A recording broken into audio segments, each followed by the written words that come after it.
नमस्कार मित्रांनो, श्री स्वामी समर्थ. मित्रांनो, पुणे महानगरपालिका हे त्यांचे कर्मचारी आहेत. एक मराठी मुलगा इथे दुधाचा व्यवसाय करत होता, गरम दूध विकत होता. पण हे पुणे महानगरपालिकेचे कर्मचारी त्यांना ते पण बघवलं नाही आणि त्यांनी त्याचा स्टॉल, गॅसचा बाटला घेऊन गेले. आता ब्लॅकनी गॅसचा बाटला 5,000 रुपये चालला आहे. त्या मुलांनी रिक्वेस्ट केली, बाबा माझा बाटला नका घेऊन जाऊ, तुम्ही हे घेऊन जावा. आणि यांची ही रात्री 9:30 वाजताची कारवाई आहे. मित्रांनो, जे पण बालेवाडी या ठिकाणी कोणी राहत असतील किंवा नगरसेवक असतील, लक्ष द्या मित्रांनो. मराठी लोकांवर खूप अन्याय होतोय.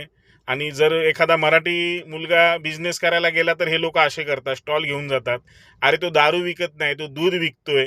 आणि दूध हे शरीरासाठी खूप चांगलं असतं. आणि दूध विकताना पण तुम्हाला ते राहवत नाही, तर ह्या मुलांनी काय करायचं?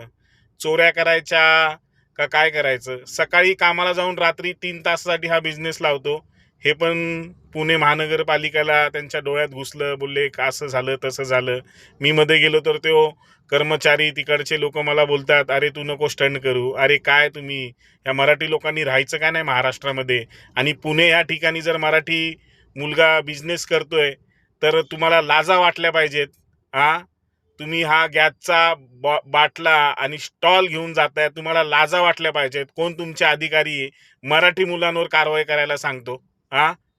मित्रांनो, बघा, लक्ष द्या आणि ह्या मुलांना सपोर्ट करा बालेवाडीच्या. आणि मित्रा, तू लढ, सगळी जनता तुझ्या पाठीशी आहे आणि स्वामी समर्थ तुला काहीतरी चांगला मार्ग देतील.